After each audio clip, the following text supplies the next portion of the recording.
These guys, well, fuck it. This is like the 1800s. They're like, Mexico ain't no different than America in the 1800s.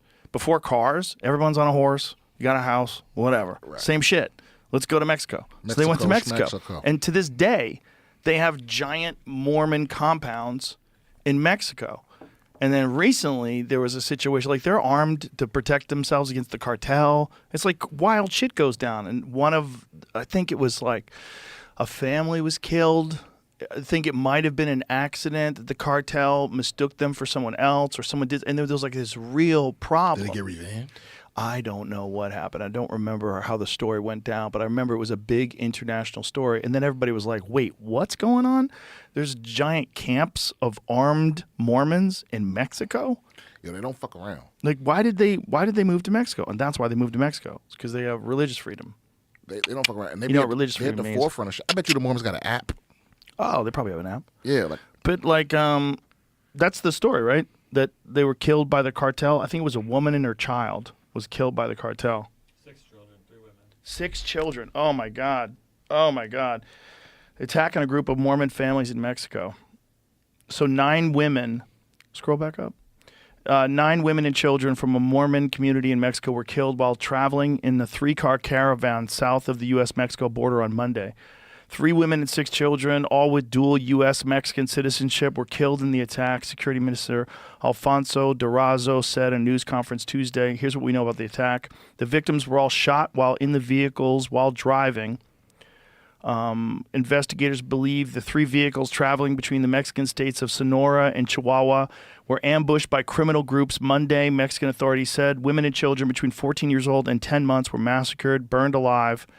LeBaron said mothers were screaming for the fire to stop. They were driving together for safety reasons, said Kendrick Lee Miller, whose sister-in-law was killed in the attack. The family was supposed to go to Miller's wedding next week in Lamora, she said. Wow. how she know they were screaming? Was she there? I don't know, man. I don't think everybody died. So 5 children who were hospitalized in Tucson will survive, while Jessup, whose son married Donna Langford's daughter, told CNN.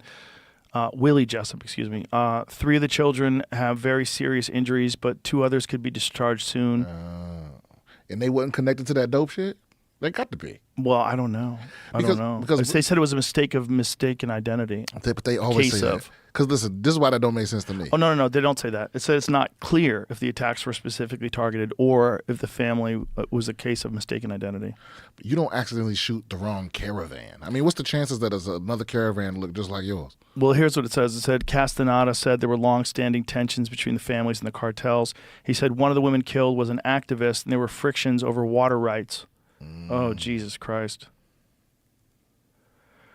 Whew. Scary, dog. I mean, it's scary for whoever live down there. Yeah. I feel pretty safe where I'm at. Yeah, but imagine living in a place that's controlled by the cartel. Like, you know, the government has its faults in the United States, but it's a superior system. But hasn't the Mexican government started cracking down on the cartel?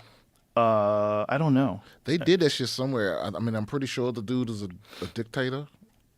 But he just locked everybody up. Venezuela. It's Venezuela? Yeah, they literally imprisoned all the gang members. They just locked every single even if he was associated. They made these giant prisons and they just filled the prisons up with gang members and the crime just stopped. But that was the immediate effect. Is that still the case now? I don't know.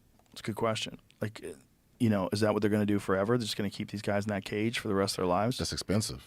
It is expensive, but is it less expensive than letting them wreak havoc and ruin your entire community? I don't know. It's a very totalitarian thing. That depends on who you give a fuck about. Well, it also depends on like how many of those people were set up, how many of those people weren't actually in a gang, how many of those people were like maybe somebody doesn't like you.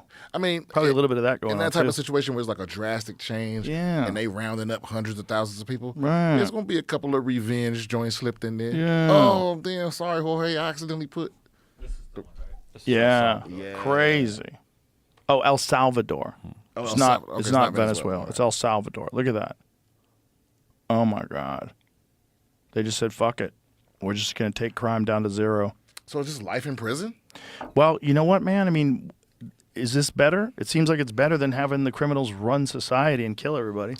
I mean, but at least, like, get them on some bicycles, providing free power or something. I don't know. I mean, what have they done, you know? But also, if you grow up in that community, what are you going to do? Like, if you grow up and your whole family's involved in the gangs, like, what do? Like, you're literally guilty by birth. You know, if you grow up in those communities and that's all they've been doing forever, what do you do?